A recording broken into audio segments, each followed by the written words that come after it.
ನಮಸ್ಕಾರ. ನಾನು ನಿಮ್ಮ ಪ್ರೀತಿಯ ಬೆಂಗಳೂರಿನ ಹುಡುಗಿ ಸಂಗೀತ. ಇವತ್ತು ನಾವು ಆರ್ಟಿಫಿಷಿಯಲ್ ಇಂಟೆಲಿಜೆನ್ಸ್ ಬಗ್ಗೆ ಪ್ರಬಂಧ ಬರೆಯೋಣ. ಓಕೆ, ಶುರು ಮಾಡೋಣವಾ ಈಗ?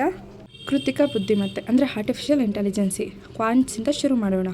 Artificial intelligence is not a substitute for human intelligence. It is a tool for amplify human creativity and ಏಜೆನ್ಸಿಟಿ.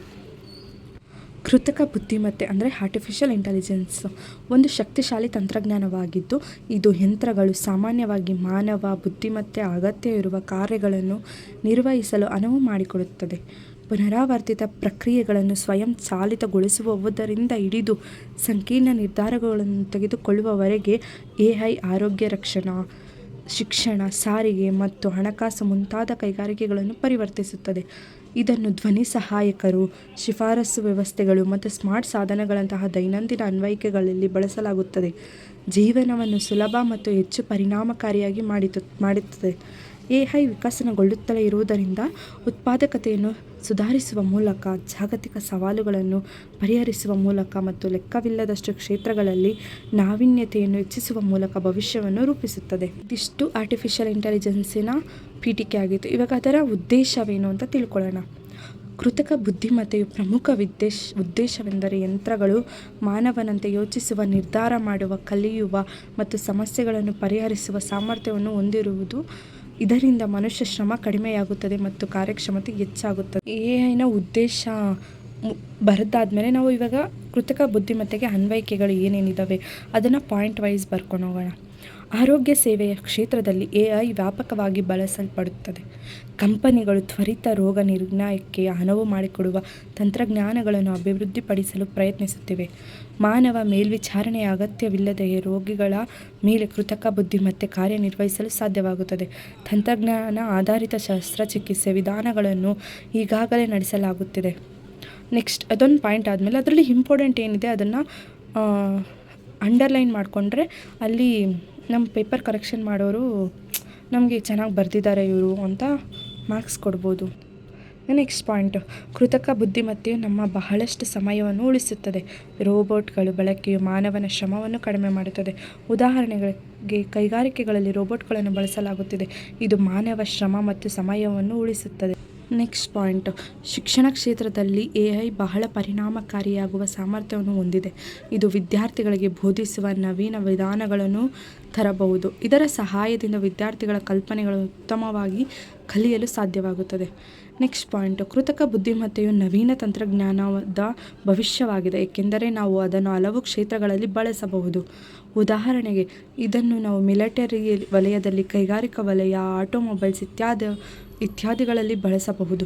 ಮುಂಬರುವ ವರ್ಷಗಳಲ್ಲಿ ಈ ತಂತ್ರಜ್ಞಾನದಿಂದ ದಿನಕ್ಕೆ ವಿಕಸನಗೊಳ್ಳುತ್ತಿರುವುದರಿಂದ ನಾವು ಎಐನ ಹೆಚ್ಚಿನ ಅನ್ವಯಿಕೆಗಳನ್ನು ನೋಡಲು ಸಾಧ್ಯವಾಗುತ್ತದೆ. ಇದರಿಂದ ಮಾರ್ಕೆಟಿಂಗ್ ಹೇಗೆ ಉಪಯೋಗ ಆಗುತ್ತೆ ಅಂತ ನೋಡೋಣ. ಮಾರ್ಕೆಟಿಂಗ್, ಕೃತಕ ಬುದ್ಧಿಮತ್ತೆಯು ಗ್ರಾಹಕರು ಮತ್ತು ಸಂಭಾವ್ಯ ಗ್ರಾಹಕರ ಬಗ್ಗೆ ಆಳವಾದ ಜ್ಞಾನವನ್ನು ಮಾರಾಟಗಾರರಿಗೆ ಒದಗಿಸುತ್ತದೆ. ಅವರು ಸರಿಯಾದ ಸಮಯದಲ್ಲಿ ಮಾಹಿತಿಯನ್ನು ತಲುಪಿಸಲು ಅನುವು ಮಾಡಿಕೊಡುತ್ತದೆ. ಎಐ ಪರಿಹಾರಗಳ ಮೂಲಕ ಮಾರಾಟಗಾರರು ತಮ್ಮ ಪ್ರಚಾರಗಳ ಮತ್ತು ತಂತ್ರಜ್ಞಾನಗಳನ್ನು ಪರಿಷ್ಕರಿಸಬಹುದು. ನೆಕ್ಸ್ಟ್, ಕೃಷಿ ಅಲ್ಲಿ ಹೇಗೆ ಇದಾಗುತ್ತೆ ಅಂದರೆ, ಅಗ್ರಿಕಲ್ಚರಲ್ಲಿ ಹೇಗೆ ಇದು ಸಹಾಯವಾಗುತ್ತೆ ಅಂದರೆ, ಎಐ ತಂತ್ರಜ್ಞಾನವು ಸಸ್ಯ ರೋಗಗಳು, ಕೀಟಗಳು ಮತ್ತು ಪೌಷ್ಟಿಕಾಂಶದ ಕೊರತೆಗಳನ್ನು ಗುರುತಿಸಲು ಸಹಾಯ ಮಾಡುತ್ತದೆ.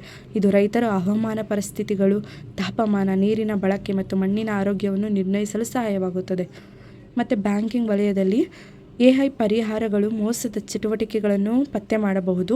ಎಐ ಬಾಟ್ಗಳು ಮತ್ತು ಡಿಜಿಟಲ್ ಪಾವತಿ ಸಲಹೆಗಾರರು ಒದಗಿಸಿದ ಸೇವೆಗಳ ಗುಣಮಟ್ಟವನ್ನು ಹೆಚ್ಚಿಸುತ್ತದೆ.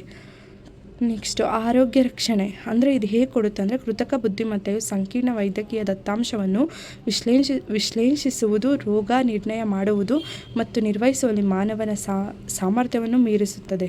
ಈಗ ನಾವು ಕೃತಕ ಬುದ್ಧಿಮತ್ತೆಯ ಇತಿಹಾಸವನ್ನು ನೋಡೋಣ. ಕೃತಕ ಬುದ್ಧಿಮತ್ತೆ ಹೊಸ ತಂತ್ರಜ್ಞಾನದಂತೆ ಕಾಣಿಸಬಹುದು, ಆದರೆ ನಾವು ಸ್ವಲ್ಪ ಸಂಶೋಧನೆ ಮಾಡಿದರೆ ಅದು ಹಿಂದಿನ ಕಾಲದಲ್ಲಿ ಆಳವಾಗಿ ಬೇರೂರಿದೆ ಎಂದು ನಮಗೆ ತಿಳಿಯುತ್ತದೆ. ಗ್ರೀಕ್ ಪುರಾಣಗಳಲ್ಲಿ ಎಐ ಪರಿಕಲ್ಪನೆಗಳನ್ನು ಬಳಸಲಾಗುತ್ತಿತ್ತು ಎಂದು ಹೇಳುತ್ತದೆ.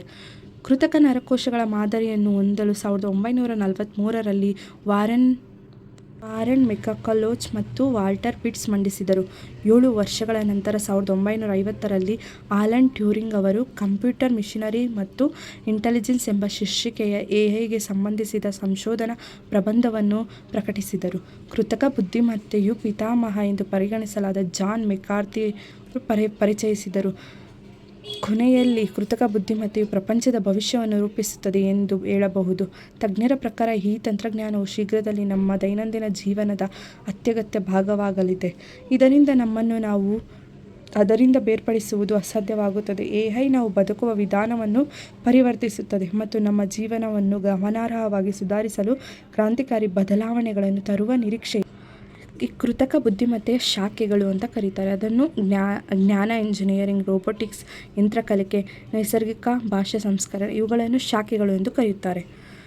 ನೆಕ್ಸ್ಟು ಇದರ ವಿಧಗಳನ್ನು ನೋಡೋಣ. ಕೃತಕ ಬುದ್ಧಿಮತ್ತೆಯ ವಿಧಗಳು. ಸಾಮರ್ಥ್ಯಗಳು ಮತ್ತು ಕಾರ್ಯನಿರ್ವಹಣಾ ಆಧಾರದ ಮೇಲೆ ಕೃತಕ ಬುದ್ಧಿಮತ್ತೆಯನ್ನು 2 ವಿಧಗಳಾಗಿ ವರ್ಗೀಕರಿಸಲಾಗಿದೆ. ಒಂದು ಕೃತಕ ಬುದ್ಧಿಮತ್ತೆ ಪ್ರಕಾರ 1, ಕೃತಕ ಬುದ್ಧಿಮತ್ತೆ ಪ್ರಕಾರ 2. ಕೃತಕ ಬುದ್ಧಿಮತ್ತೆ ಪ್ರಕಾರ 1 ಕಿರಿದಾದ ಎಐ ಅಂದರೆ ದುರ್ಬಲ ಎಐ. ಇದನ್ನು ಬುದ್ಧಿವಂತಿಕೆಯೊಂದಿಗೆ ನಿರ್ದಿಷ್ಟ ಕಾರ್ಯವನ್ನು ನಿರ್ವಹಿಸಲು ವಿನ್ಯಾಸಗೊಳಿಸಲಾಗಿದೆ. ಇದು ತನ್ನ ಮಿತಿಗಳನ್ನು ಮೀರಿ ಕಾರ್ಯನಿರ್ವಹಿಸಲು ಸಾಧ್ಯವಿಲ್ಲದ ಕಾರಣ ಇದು ದುರ್ಬಲ ಎಐ ಎಂದು ಕರೆಯಲಾಗುತ್ತದೆ. ನಿರ್ದಿಷ್ಟ ಕಾರ್ಯವನ್ನು ಮಾಡಲು ಇದನ್ನು ತರಬೇತಿ ನೀಡಲಾಗುತ್ತದೆ. ಕಿರಿದಾದ ಎಐನ ಕೆಲವು ಉದಾಹರಣೆಗಳೆಂದರೆ ಮುಖ ಗುರುತಿಸುವಿಕೆ ಮತ್ತು ಆಪಲ್ ಫೋನುಗಳಲ್ಲಿ ಸಿರಿ ಮತ್ತು ಮಾತು ಮತ್ತು ಚಿತ್ರ ಗುರುತಿಸುವಿಕೆ, IBMನ ವಾಟ್ಸನ್ ಸೂಪರ್ ಕಂಪ್ಯೂಟರ್, ಸ್ವಯಂ ಚಾಲನಾ ಕಾರುಗಳು, ಚೆಸ್ ಆಡುವುದು ಮತ್ತು ಸಮೀಕರಣಗಳನ್ನು ಪರಿಹರಿಸುವುದು ಸಹ ದುರ್ಬಲ ಎಐನ ಕೆಲವು ಉದಾಹರಣೆಗಳಾಗಿವೆ. ನೆಕ್ಸ್ಟ್ ಸಾಮಾನ್ಯ ಆರ್ಟಿಫಿಷಿಯಲ್ ಇಂಟೆಲಿಜೆನ್ಸ್. ಇದು AGIನ ಅಥವಾ ಬಲವಾದ ಎಐ ಅಂತ ಕರೀತಾರೆ. ಈ ರೀತಿಯ ವ್ಯವಸ್ಥೆಯು ಬಹುತೇಕ ಎಲ್ಲ ಅರಿವಿನ ಕಾರ್ಯಗಳನ್ನು ಮಾನವರಂತೆಯೇ ಪರಿಣಾಮಕಾರಿಯಾಗಿ ನಿರ್ವಹಿಸಬಲ್ಲದು. ಇದರ ಪ್ರಮುಖ ಲಕ್ಷಣವೆಂದರೆ ಮಾನವರು ಹೇಗೆ ಯೋಚಿಸುತ್ತಾರೋ ಅದೇ ರೀತಿಯಲ್ಲಿ ಸ್ವತಂತ್ರವಾಗಿ ಯೋಚಿಸುವ ಸಾಮರ್ಥ್ಯ. ಅಂತಹ ವ್ಯವಸ್ಥೆಗಳನ್ನು ಅಭಿವೃದ್ಧಿಪಡಿಸುವುದು ಅನೇಕ ಸಂಶೋಧನೆಗೆ ದೀರ್ಘಕಾಲೀನ ಗುರಿಯಾಗಿದೆ. Next super AI. Super AI ಎಂದರೆ ಮಾನವ ಸಾಮರ್ಥ್ಯಗಳನ್ನು ಮೀರಿದ ಬುದ್ಧಿವಂತಿಕೆಯನ್ನು ಹೊಂದಿರುವ ವ್ಯವಸ್ಥೆಗಳು. ಅವು ಯಾವುದೇ ಅರಿವಿನ ಕಾರ್ಯವನ್ನು ಮನುಷ್ಯನಿಗಿಂತ ಉತ್ತಮವಾಗಿ ನಿರ್ವಹಿಸಲು ಅನುವು ಮಾಡಿಕೊಡುತ್ತದೆ. ಸೂಪರ್ ಆರ್ಟಿಫಿಷಿಯಲ್ ಇಂಟೆಲಿಜೆನ್ಸಿನ ವ್ಯಾಖ್ಯಾನಿಸುವ ಗುಣಲಕ್ಷಣಗಳಲ್ಲಿ ಸ್ವತಂತ್ರ ಚಿಂತನೆ, ತಾರ್ಕಿಕತೆ, ಸಮಸ್ಯೆ ಪರಿಹಾರ, ತೀರ್ಪು, ಯೋಜನೆ ಮತ್ತು ಸಂವಹನ ಸೇರಿವೆ. ಸೂಪರ್ ಎಐಯನ್ನು ರಚಿಸುವ ಮಾನವ ಇತಿಹಾಸದಲ್ಲಿ ಅತ್ಯಂತ ಮಹತ್ವ ಮೈಲುಗಲ್ಲುಗಳಲ್ಲಿ ಒಂದಾಗಬಹುದು. ನೆಕ್ಸ್ಟು ಕೃತಕ ಬುದ್ಧಿಮತ್ತೆಯ ಪ್ರಕಾರ 2. ಇದು 2ನೇ ವಿಧ. ಪ್ರತಿಕ್ರಿಯಾತ್ಮಕ ಯಂತ್ರಗಳು. ಈ ಯಂತ್ರಗಳು ಆರ್ಟಿಫಿಷಿಯಲ್ ಇಂಟೆಲಿಜೆನ್ಸಿಯ ಮೂಲ ವಿಧಗಳಾಗಿವೆ. ಅಂತಹ ಎಐ ವ್ಯವಸ್ಥೆಗಳು ಪ್ರಸ್ತುತ ಸನ್ನಿವೇಶಗಳ ಮೇಲೆ ಮಾತ್ರ ಕೇಂದ್ರೀಕರಿಸುತ್ತವೆ ಮತ್ತು ಸಾಧ್ಯವಾದಷ್ಟು ಉತ್ತಮ ಕ್ರಿಯೆಗೆ ಅನುಗುಣವಾಗಿ ಪ್ರತಿಕ್ರಿಯಿಸುತ್ತವೆ. ಅವು ಭವಿಷ್ಯದ ಕ್ರಿಯೆಗಳಾಗಿ ನೆನಪುಗಳನ್ನು ಸಂಗ್ರಹಿಸುವುದಿಲ್ಲ. IBMನ ಆಳವಾದ ನೀಲಿ ವ್ಯವಸ್ಥೆ ಮತ್ತು ಗೂಗಲ್ನ ಆಲ್ಫಾಗೋ ಪ್ರತಿಕ್ರಿಯಾತ್ಮಕ ಯಂತ್ರಗಳಿಗೆ ಉದಾಹರಣೆಗಳಾಗಿವೆ. ನೆಕ್ಸ್ಟ್ ಪಾಯಿಂಟ್ ಸೀಮಿತ ಸ್ಮರಣೆ. ಈ ಯಂತ್ರಗಳು ಅಲ್ಪಾವಧಿಗೆ ಡೇಟಾ ಅಥವಾ ಹಿಂದಿನ ನೆನಪುಗಳನ್ನು ಸಂಗ್ರಹಿಸಬಹುದು. ಉದಾಹರಣೆಗೆ ಸ್ವಯಂಚಾಲಿತ ಕಾರುಗಳು. ಹತ್ತಿರದ ಕಾರುಗಳ ರಸ್ತೆ, ವೇಗ ಮತ್ತು ದೂರವನ್ನು ನ್ಯಾವಿಗೇಟ್ ಮಾಡಲು ಅವು ಮಾಹಿತಿಯನ್ನು ಸಂಗ್ರಹಿಸಬಹುದು. ನೆಕ್ಸ್ಟ್ ಮನಸ್ಸಿನ ಸಿದ್ಧಾಂತ. ಈ ವ್ಯವಸ್ಥೆಯು ಭಾವನೆಗಳು, ನಂಬಿಕೆಗಳು ಮತ್ತು ಅವಶ್ಯಕತೆಗಳನ್ನು ಮನುಷ್ಯರಂತೆ ಅರ್ಥ ಮಾಡಿಕೊಳ್ಳುತ್ತವೆ. ಈ ರೀತಿಯ ಯಂತ್ರಗಳನ್ನು ಇನ್ನೂ ಕಂಡುಹಿಡಿಯಲಾಗಿಲ್ಲ ಮತ್ತು ಸಂಶೋಧಕರು ಒಂದನ್ನು ರಚಿಸುವ ದೀರ್ಘಕಾಲೀನ ಗುರಿಯಾಗಿದೆ. ಇದು ಒಂದು ಭವಿಷ್ಯದ ಎಐ ಆಗಬಹುದು ಎಂದು ಸಂಶೋಧಕರು ಹೇಳಿದ್ದಾರೆ. ನೆಕ್ಸ್ಟ್ ಸ್ವಯಂ ಅರಿವು ಎಐನ ಕೃತಕ ಬುದ್ಧಿಮತ್ತೆಯ ಭವಿಷ್ಯ. ಈ ಯಂತ್ರಗಳು ಮನುಷ್ಯರನ್ನು ಮೀರಿಸಬಹುದು. ಈ ಯಂತ್ರಗಳನ್ನು ಆವಿಷ್ಕರಿಸಿದರೆ ಅದು ಮಾನವ ಸಮಾಜದಲ್ಲಿ ಕ್ರಾಂತಿಯನ್ನು ತರಬಹುದು. ಇದು ಅಷ್ಟೇ ಭವಿಷ್ಯದ ಎಐ ಆಗಿದೆ. ನೆಕ್ಸ್ಟು ಈಗ ನಾವು ಕೊನೆಯ ಹಂತಕ್ಕೆ ಬಂದಿದ್ದೇವೆ. ಈಗ ಉಪಸಂಹಾರವನ್ನು ಬರೆಯೋಣ. ಕೃತಕ ಬುದ್ಧಿಮತ್ತೆಯು ಮಾನವ ಇತಿಹಾಸದಲ್ಲಿ ಪ್ರಮುಖ ಪರಿವರ್ತನೆಗೆ ನಾಂದಿ ಹಾಡಲಿದೆ.